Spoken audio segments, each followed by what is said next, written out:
네, 예고해드린 대로 지금부터는 조국혁신당의 조국 대표 만나보겠습니다. 오래 기다리셨습니다. 네. 끝내주셔가지고. 아니 국정조사가 너무 이렇게까지 검사들이 여전하구나, 변화가 없네, 이걸 확인하는 현장에서 저희가 그 얘기를 하다 보니까 막 그냥 서로 얘기가 많아졌으면 길어졌습니다. 죄송합니다. 분노가 치밀더라고요. 어떠셨습니까, 대표님? 국정조사 어떻게 보셨습니까? 저는 검찰들, 특히 이제 윤석열 사단 정치검찰들의 행태는 변한 바는 없고, 그게 이번에 비로소 국민들이 이제 국회를 통해서 알게 되신 거 아닙니까? 어제 국정조사에서 고함을 치르던, 특히 강백신 검사가 서용교 위원장한테 고함 치르는 사람이 강백신인데, 바로 그 강백신 검사가 저 수사하고 저 기소하고 법정에서 저한테 고함 치르고 했던 사람이고, 법정에서도 고함을 쳤어요. 네, 그렇죠. 뭐 기세등등하거든요. 하고 어제도 기세등등하던 송경호를 중심으로 하고 밑에는 강백신까지 이어진 요 사단, 그중에 어미준 빼고 그 팀이 조국 수사를 담당했죠. 그러다 그 뒤로 그 팀이 어미준 빼고 이제 이재명 수사로 이어 투입됐죠. 예. 그 팀이 그대로 저를 수사했다 보시면 됩니다. 사실 노무현 전 대통령 마지막 퇴임 인터뷰를 오마이뉴스 오연호 대표하고 하셨는데, 다음 대통령 누가 하면 좋겠습니까? 했을 때 노무현 대통령이 지목한 분이 한명숙 전 총리였습니다. 네. 그리고 한명숙 총리 수사가 시작이 됐던 거 아니겠습니까? 그래서 그 팀에 이제 어미준이 핵심이었고, 그 팀의 어미준이 핵심이었던 거죠. 그리고 이제 조국 대표님에 대한 수사가 사실은 법무부 장관 시절에 뭐 며칠 되지도 않아서 그날 그냥 취임하는 날 청문회 마지막 날에 일단 제 배우자 기소하고 이어서 계속 수사를 했는데, 그 팀이 그대로였다는 걸 이번에 새삼 아마 확인했습니다. 그러니까 이게 정치검찰의 역사성이 있는 겁니다. 그렇죠. 한명숙, 조국, 그리고 이재명, 이렇게 해서 소위 얘기하는 민주진보 진영의 정치인들을 사냥 아니라고 자기들은 어제 엄청나게 반박을 하던데, 어제 봤던 강백신의 기세등등한 태도를 보시면 그 사람이 국회의원들 앞에 그러지 않습니까? 네. 그럼 자기 앞에 온 피의자들한테는 어떻게 했겠습니까? 어제 그 얘기가 제일 많이 나왔습니다. 그것만 보시면 짐작이 되고요. 법정에서도 소리 지르고, 사실 국정조사는 국회의원들을 대상으로 하지만 전 국민이 보고 계신 거예요. 그런데 어디 국민 앞에서 검사가, 일반 행정직 공무원이 어디 국민 앞에서 고함을 칩니까? 본인들은 그렇게 생각하지 않고요. 본인들이 마음을 먹고 짜서 치고 들어가면 대통령이건 누구든 내 앞에서 피의자가 되고 피고인이 된다라고 생각하는 사람들이기 때문에 일단 안하무인이고 겁이 없어요. 이번에 한번 제대로 그들이 자행했던 불법과 범죄가 밝혀지고 또 징계받고 처벌받아야죠. 하여간 저는 어제 밤에 그 장면을 보다가 아직도 정신 못 차렸네, 보안 수사권 주면 큰일 나겠네, 이런 결론에 이르게 됐습니다. 네. 하여간 그 논의는 저희가 추가로 하도록 하고, 오늘은 시간이 많지 않기 때문에 평택을 국회의원 재선거에 도전하시겠다라는 출마 선언을 하셨습니다. 왜 평택을입니까? 제가 여러 방송에서 또 얘기했고, 또 사실은 작년 전당대 이후에도 계속해서 발신해왔던 세 가지 원칙이 있습니다. 하나는 뭐냐면 6.3 선거에서 국민의힘을 0으로 만들겠다. 두 번째는 이제 규책 사유가 있는, 즉 재보궐선거에 규책 사유가 있는 곳의 정당은 후보를 내면 안 된다. 또 그렇게 하도록 법을 만들자. 세 번째는 쉬운 곳에 가지 않겠다. 이런 얘기를 계속 해왔거든요. 그럼 그 기준에 따라서 제가 선정을 했고, 제가 말을 바꿀 수는 없는 거 아닙니까? 명분인데. 그렇게 되면 몇 개가 안 남습니다. 호남은 갈 수가 없죠. 쉬운 곳이라고 다 얘기될 것이고. 그리고 그럼 이제 군산이 배제되죠.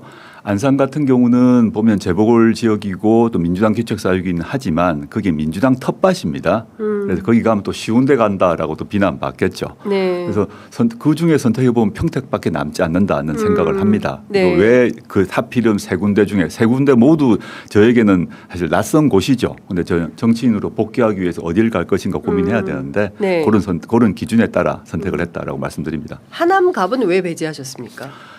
하남은 애초에 민주당 기책사유로 발생한 곳이 아니지 않습니까?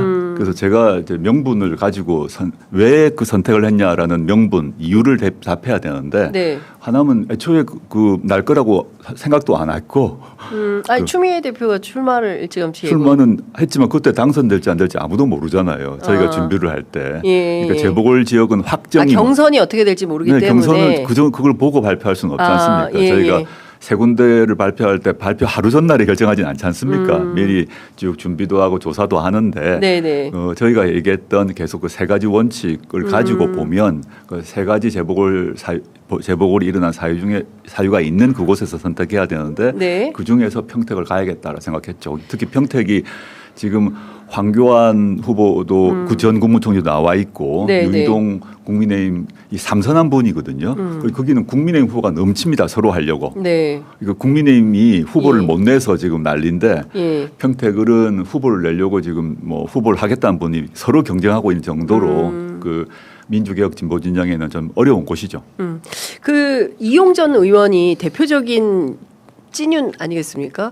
네, 예. 네. 그리고 사실상 이제 윤석열의 수행실장을 했던 경력이 있고 또 한남동 관저 앞에 시위에도 계속 참석을 했었고 그리고 사실은 하남갑에서 2024년 총선 당시에 추미애 이용 간의 표차가 1,000표 정도 차이가 났어요. 1,200표 차로 알고 있습니다. 예, 1,199표 차로 이제 추미애 당시 후보가 당선이 됐던 건데요. 이 험지로 따지자면 하남갑이 훨씬 더 그리고 국힘제로의 입장에서도 하남갑이 훨씬 더 부합하는 거 아니냐? 뭐 그렇게 얘기하신 분도 계시더라고요. 예. 뭐 박지원 의원님도 그런 말씀하시는데 그 저는 저희가 당 차원에서 계속 발신했던 원칙이 있습니다.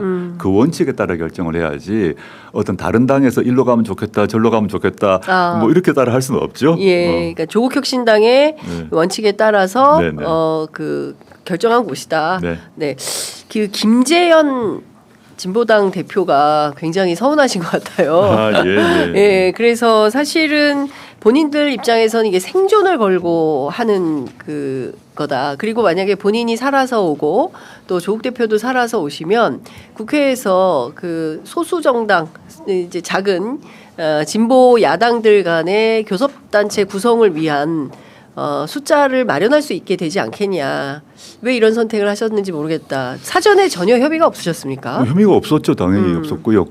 저는 민주당하고도 협의가 없었고 네, 진보당하고도 협의가 없었고 사실 뭐 선거연대 작업이 안 되고 있다는 건 누구나 알고 있지 않습니까? 네. 민주당이든 뭐 그렇습니다. 진보당이든 또 진보당에서는 선거연대를 이제 하자라고 뭐 이렇게 발표나 준비를 했는지 모르겠지만 네네. 중앙당 차원에서 조국혁신당에 요구한 적은 없습니다. 뭐 시도당 차원에서는 협의를 했다는지 모르겠지만 네네. 그런 것 같고요.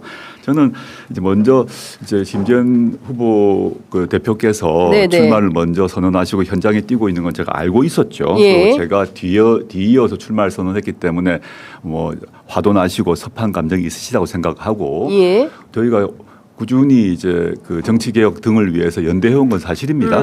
그리고 아까 공동교섭단체 말씀하셨는데 그건 6.3 선거 이후의 일입니다. 어떻게 할 건지. 네. 지금은 양당 사이에 그 이제 서로 사전 조정을 해가지고 뭐 후보를 정하는 것이 가능한 일이냐. 네. 저는 가능하지도 않고 바람직하다고 않다고 봅니다. 그건 시민에 대한 예의도 아니고요. 지금은 그 평택시에서 정확히는 이제 평택을에서 누가 국민의힘 제로를 만들 수 있는지 네네. 그리고 누가 평택의 도약을 이룰 수 있는지에 대한 경쟁력으로 경쟁을 할 때입니다. 선의의 경쟁을 하고 네네. 그것에 대해서 국민들이 선택을 하는 것이지 예. 사전 조율을 한다는 것은 좀 이상하지 않습니까? 그 사무총장 간 뭐 그 협상 테이블은 존재하는 걸로 알고 있는데 그게 잘 안 되는 모양이죠. 민주당과 조국혁신당 사이에 각각의 위원회가 있고 사무총장들은 소통을 하고 있는데 예. 지금 선거연대 문제에 대해서는 전혀 논의가 없다. 서로 각각의 후보를 내고 있지 않습니까? 민주당은 민주당 후보를 내고 저희는 저희 후보 내고 네. 또 진보당은 또 진보당 후보를 내지 않습니까? 네. 이 작업을 하지 말라는 얘기하고 똑같죠. 그러면 평택을 해서 5파전으로 일단은 뛴다. 뭐 당연히 그렇죠. 예. 예. 그리고 뭐 선거연대나 이런 것은 없다. 그건 맨 나중의 예. 일이고요. 지금은 민주당이 무공천 가능성 글쎄요, 좀 민주당에서도 공천하겠다고 결정했지 않습니까? 네, 하긴 한다고. 저는 이제 전체다는 규책 사유가 있는 정당은 후보를 내지 않은 것이 맞다고 보지만 예. 민주당이 모든 곳에 전략 공천하겠다는 결정을 했지 않습니까? 그럼 그 결정을 존중해야죠. 네. 근데 민주당에서 그 결정을 했는데 제가 그 공천 처리하라고 말할 수 있는 권리가 제가 있겠습니까? 네. 없지 않습니까? 그러니까 민주당에서 민주당에서 후보를 내면 예. 이제 말씀하신 논리로 보면 민주당이 제일 늦게 공천을 할 거 아닙니까? 그럼 왜 제일 늦게 했냐라고 하면서 제가 공천 처리하라고 요구할 수 없잖아요. 네. 그리고 그 경우는 평택에 가서 민주당 후보까지 포함해서 경쟁을 해서 네. 평택 을의 그 유권자들의 심판을 받아야죠. 네. 그런 과정이 맞다고 봅니다. 최근에 국민의힘에서 SNS를 열심히 보는 것 같아요. 그래서 뭐 평택군 그리고 뭐 플랜카드를 평택병 지역에 붙였다. 뭐 이런 어찌 보면 좀 다소 좀 사소한 예. 뭐 평택 시민들 입장에서 볼 때는 사소하지 않다라고 생각하실 수도 일단 있지만 먼저 정정해야 될 것은 네. 플랜카드는 평택을만이 아니라 평택시 모두에 걸었습니다. 그 저도 이게 왜 문제지라는 그래서 생각을 당연히 들었습니다. 저희가 평택을 전체에 걸었는데 예. 왜 평택을 외의 지역에 걸었냐라고 딴지를 거는 것은 잘못된 것이고요. 예. 그건 플랜카드인데 전국에 걸고 계시지 않습니까? 그렇죠. 특히 이제 조국혁신당? 평택 가불병 평택시 전체에 걸었으니까 예. 제가 출마하는 평택을 아닌 곳에도 걸었죠. 예. 근데 그걸 그렇게 말한 자체가 이해가 안 되고요. 예.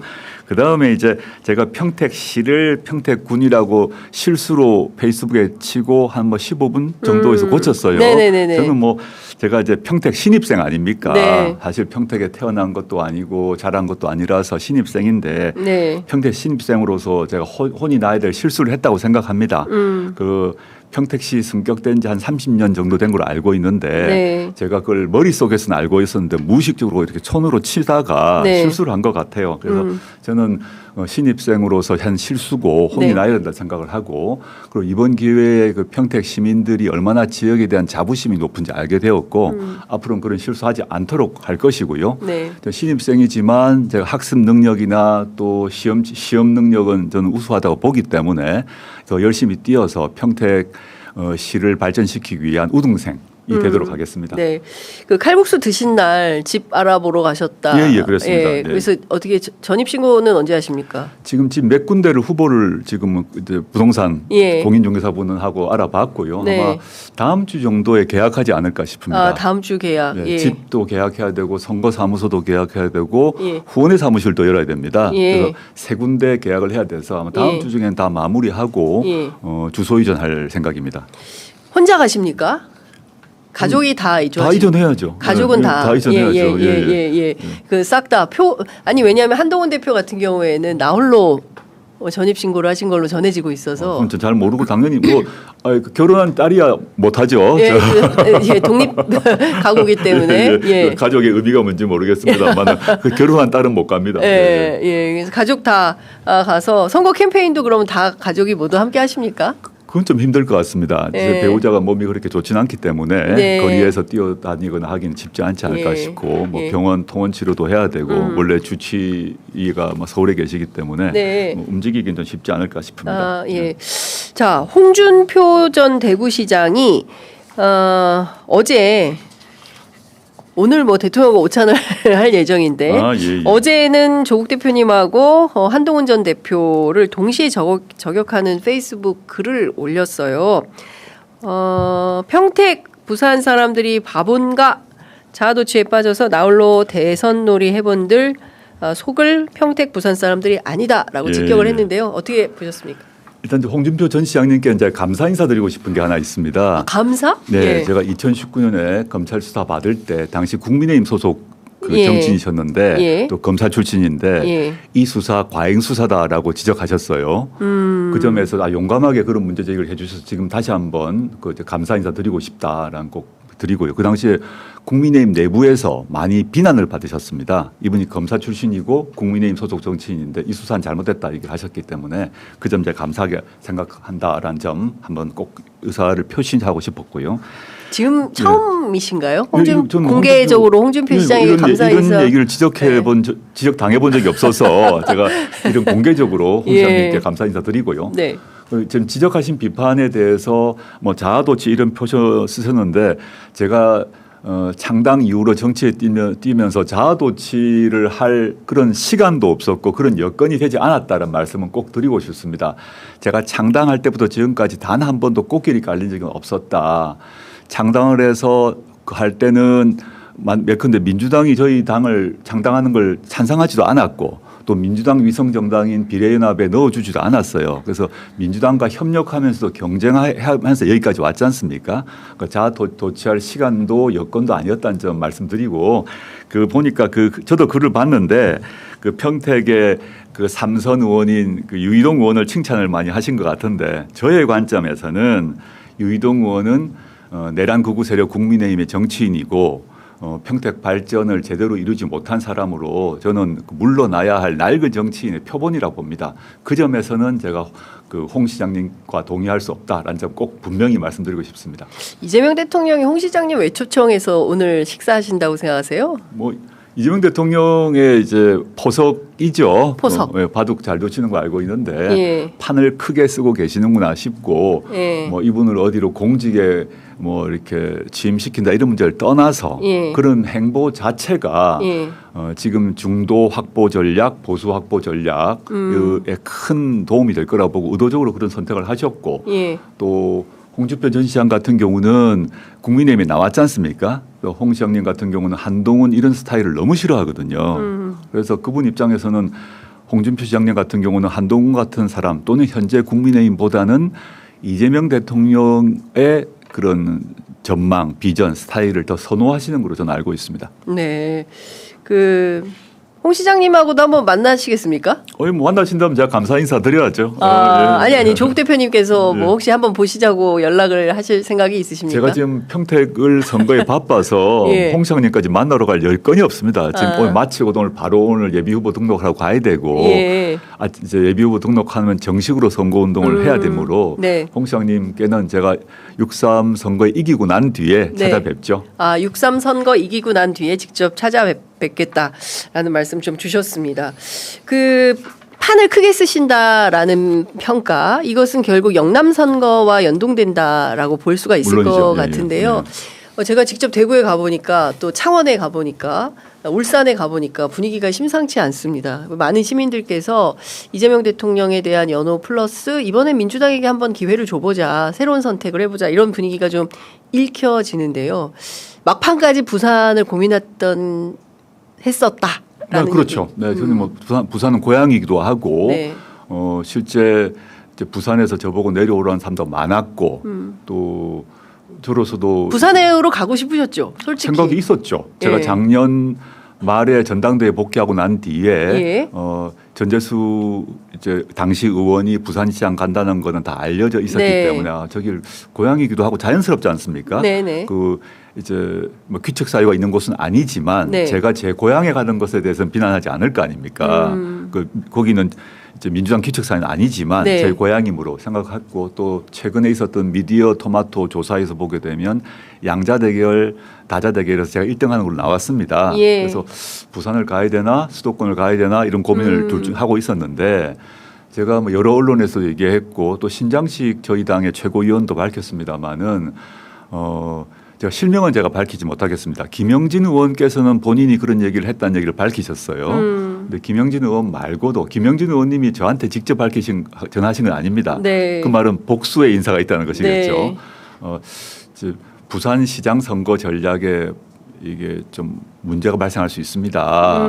지금 부산이 정말 어렵다. 곁으로는 지금 좋아 보이지만 네. 막판엔 결집하게 되고 그럼 마지막 가서는 정말 어떻게 될지 모른다. 그런데 조 대표가 부산 북부에 오게 되면 보수 결집이 강하게 이루어질 거다. 그러면 부산시장 탈환이 어려워질 가능성이 높다라는 얘기를 여러분이 저한테 연락하셨어요. 네.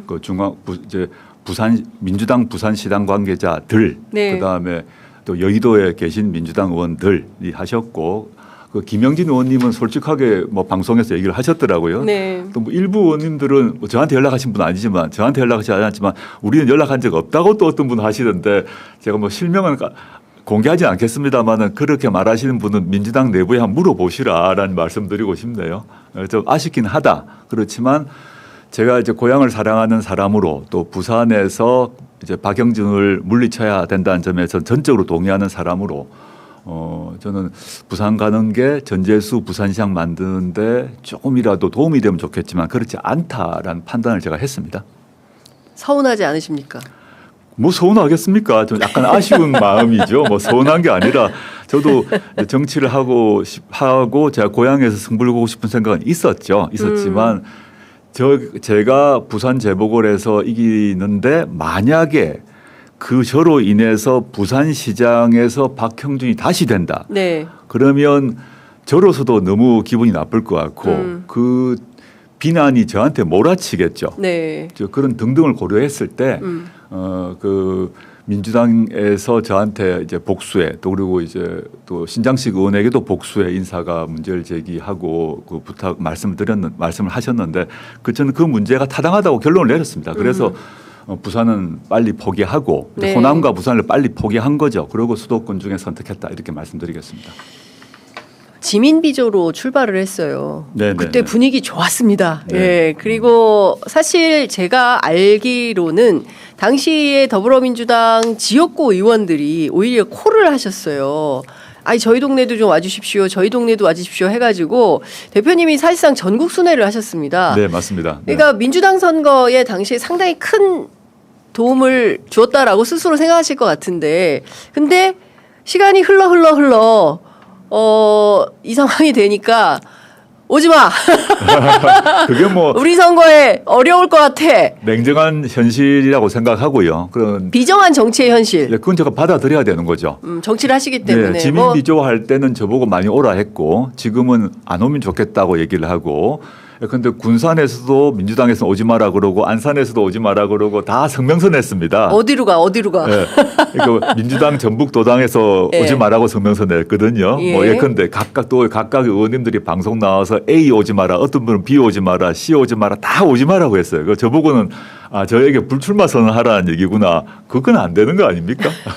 저는 이제 그 오지 마라 하는 것에 대해서 제가 뭐 기쁘진 않지만 예. 그렇게 말하는 것을 비정한 정치 현실 말씀하셨는데 이해를 하고 저는 그런 환경까지 고려해서 제가 선택하고 이겨야 그 다음에 일이 이루어지겠죠. 저는 뭐 그에 대해 섭하게 생각하지 않습니다. 그냥 현실 정치로 인정할 뿐입니다. 대승적 차원에서 사실 민주당의 승리도 대단히 절박한 것이고요. 그리고 큰 틀에서 전체가 승리를 해야 좀 새로운 개혁의 단계로 나아갈 수 있기 때문에 여기서 접겠다 이런 판단을 하신 겁니까?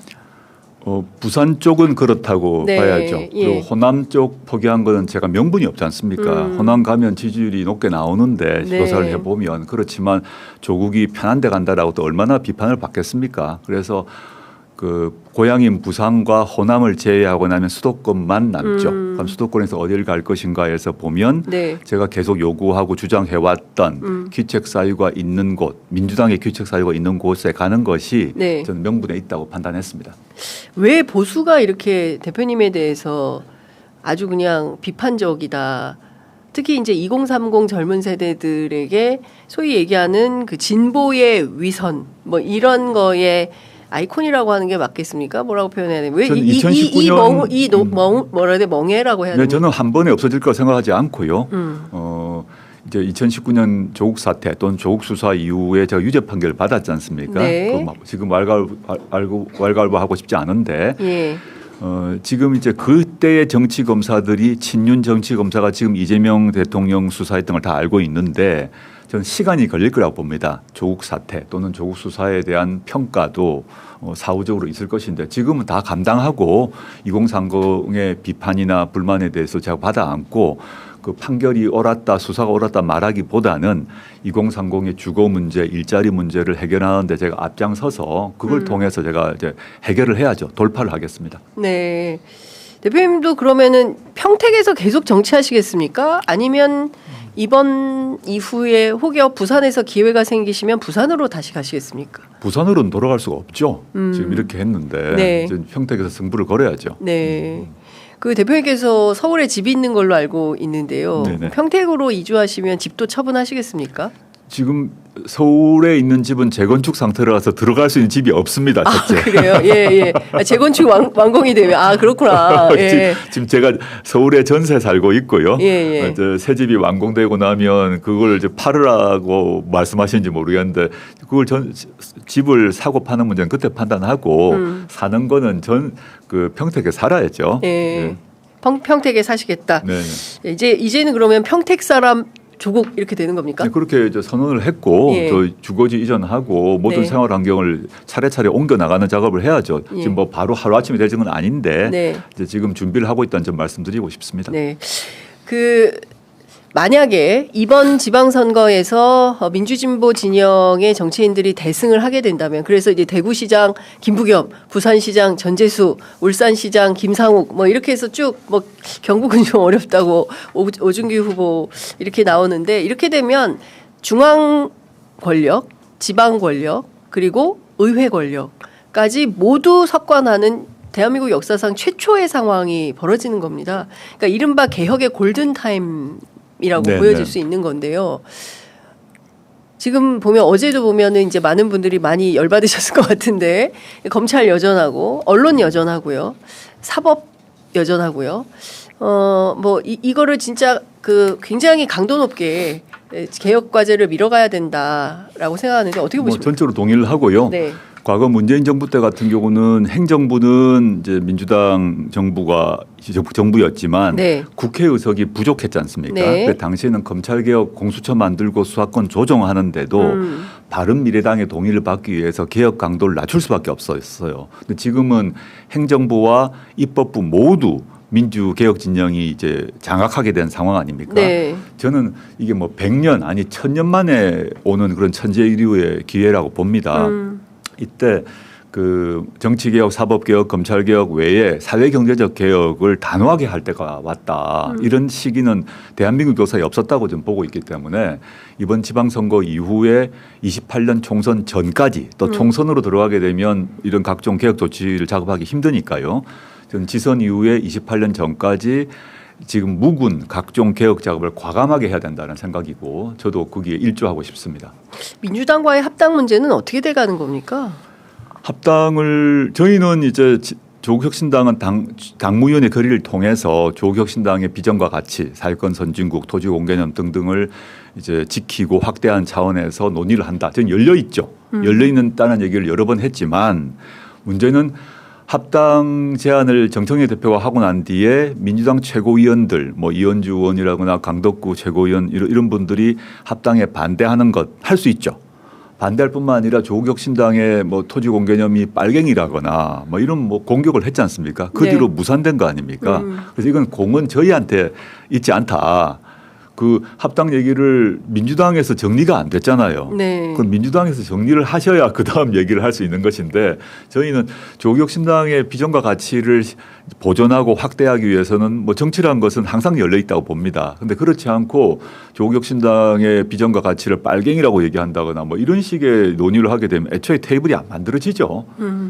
사실상 지금 상황이라면 합당은 물 건너갔다. 저는 6.3 이후에 예. 민주당이 8월 전당대회가 있지 않습니까? 예. 그 새로운 리더십이 만들어지는데 누가 될지는 모르죠. 예. 거기서 결정할 문제라고 봅니다. 8월 전당대회 이후 민주당이 결정할 문제다. 네. 알겠습니다. 이것 좀 여쭤볼게요. 어제 세월호 기억식이 있었습니다. 벌써 12주기였는데요. 현직 대통령으로서는 이재명 대통령이 처음 참석을 했습니다. 문재인 대통령은 그때 왜 안 갔던 거라고 봐야 됩니까?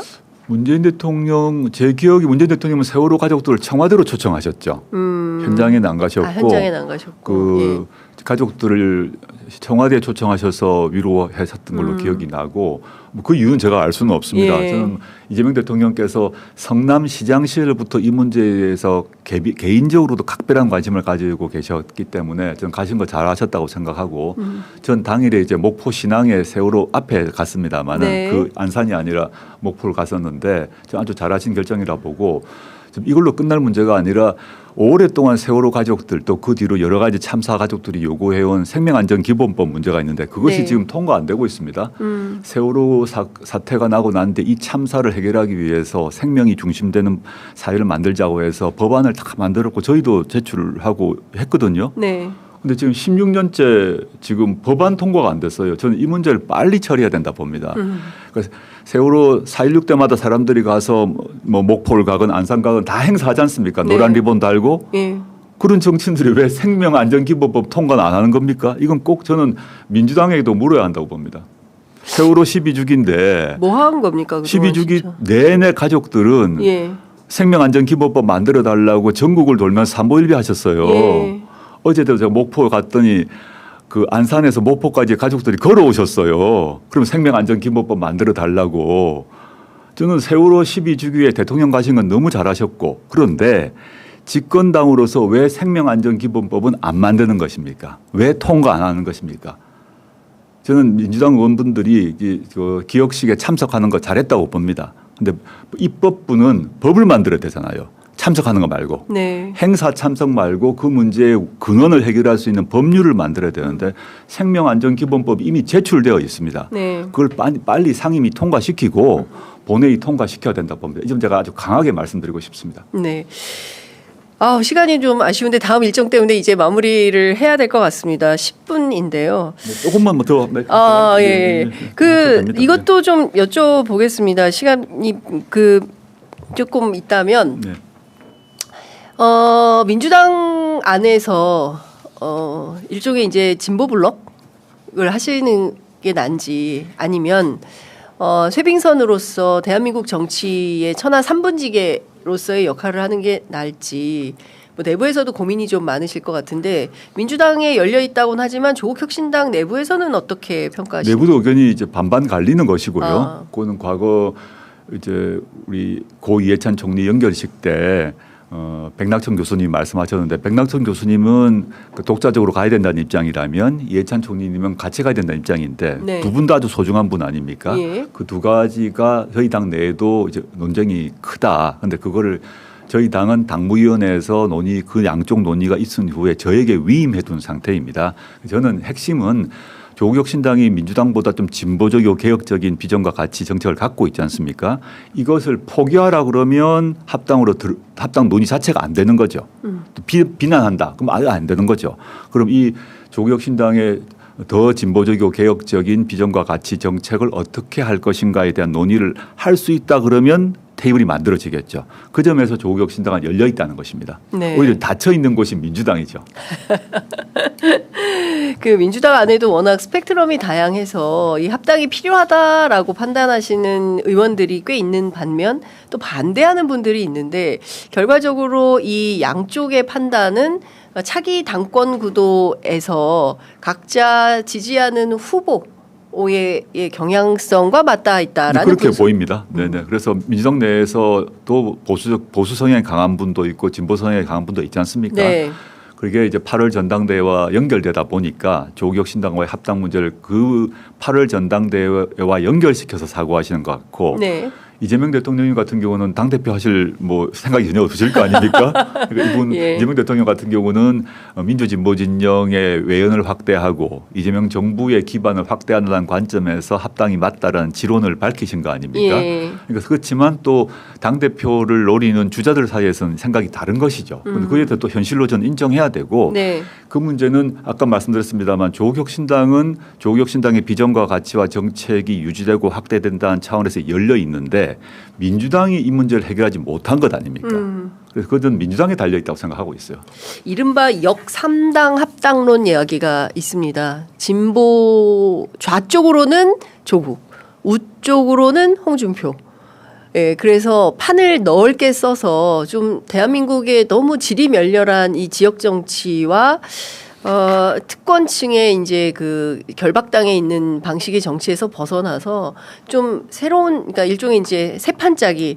그래서 이게 뭐 이재명발 정계 개편 뭐 이런 얘기도 정치권에서 나옵니다. 지금 이재명 대통령의 구상 이제 중도 확장 전략이라고 합니다만 중도 확장하신다고 해서 진보 블록을 포기하실 분이 전혀 아니죠. 네. 근데 이제 진보를 포기할 분이 절대 아니다. 절대 아니죠. 그분은. 예. 저는 이재명 대통령께서 우측 인사들, 국민의힘 인사를 많이 이제 이렇게 많이 데리고 왔지 않습니까? 네네네네. 그 경우는 본인이 글로 가실 분은 전혀 아니라고 보고요. 예. 그래서 지금 뭐 여의도권에서 지금 말씀하신 역삼당 합당에 대해서 크게 판을 짜서 압도적 그 이제 이 구도 자체가 아예 국민의힘이나 내란 세력을 완전히 눌러버는 압도적 힘이 만들어지는 거 아닙니까? 네. 그런 경우는 아까 홍준표부터 조국까지 한 틀에 있다. 이런 예. 구상까지는 하신다고 봅니다. 예. 그래서 조국 신당과의 합당이 본인의 지론이라는 점을 여러 사람 특히 수석 통해서 알리고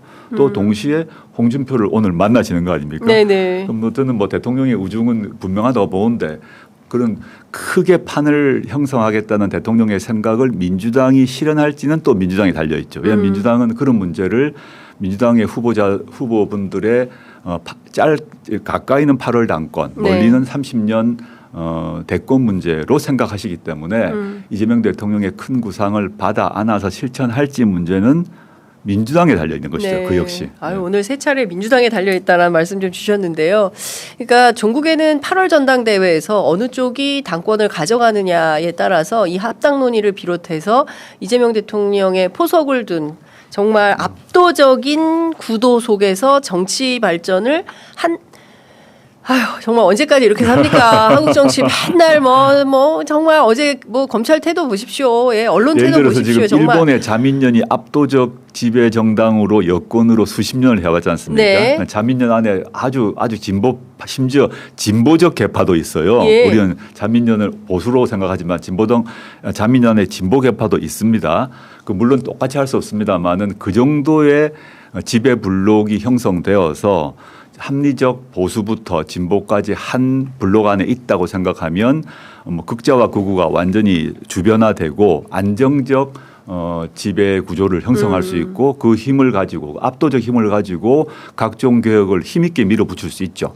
이게 이제 큰 구상인데 네. 이 큰 구상을 받을 것인가의 문제가 민주당에 달려 있다는 것이죠.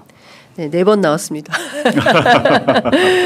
어제 그 비공개 대수보에서 제가 취재하니까 대통령께서 이런 얘기 해도 될지 모르겠지만 우리의 깃발은 무엇이냐 라는 의제를 던지셨다고 해서 다들 매우 당황하였다.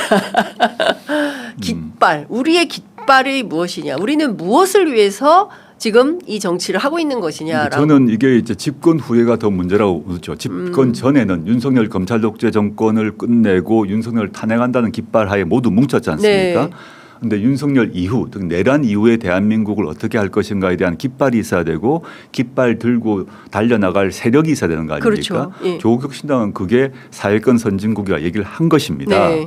자유권만이 아니라 사회권이 보장되고 각종 민생이 권리로 보장되는 세상으로 나아가자. 네. 그러려면 토지 공개념이 필요하고 또 사회적 골든 투자룰이 필요하고 주거 문제 같은 경우는 공공임대주택을 해서 그 싱가포르식으로 네. 만들자 이런 얘기를 계속 해왔습니다. 물론 소수 정당이라서 덜 알려졌습니다만은 다시 한번 사람들이 내란 일어나서 내란 이후에 대한민국으로 가기 위한 깃발 그게 비전과 가치죠. 그 비전과 가치가 동의되어야 사람들이 힘이 나고 그다음에 세력이 형성되는 거 아니겠습니까? 네. 저는 그런 취지로 말씀하셨다고 이해합니다. 네, 지금 제가 보기에는 서로 막 개파 싸움 할 때가 아니다라는 그런 큰 말씀이죠. 메시지를 네. 주신 걸로 이해하겠습니다. 시간이 너무 아쉬운데요. 조만간 또 오셔서 말씀 듣고 저희가 또 평택에 가겠습니다. 제가 평택을 발전을 위한 그 정책 준비를 해왔는데 그 한마디도 못하네요. 앞에 다른 네. 분이 시간을 뺏어서 평택 정책 얘기를 하나도 못해서 매우 아쉽습니다. 네, 제가 이번 일요일에 평택에서 기자회견을 가지면서 평택 발전 계획에 대해서 기자회견을 할 생각이니까요. 많이 지켜봐 주십시오. 알겠습니다. 네, 평택 얘기는 평택에서 하도록 하겠습니다. 오늘 말씀 잘 들었습니다. 고맙습니다. 예, 감사합니다.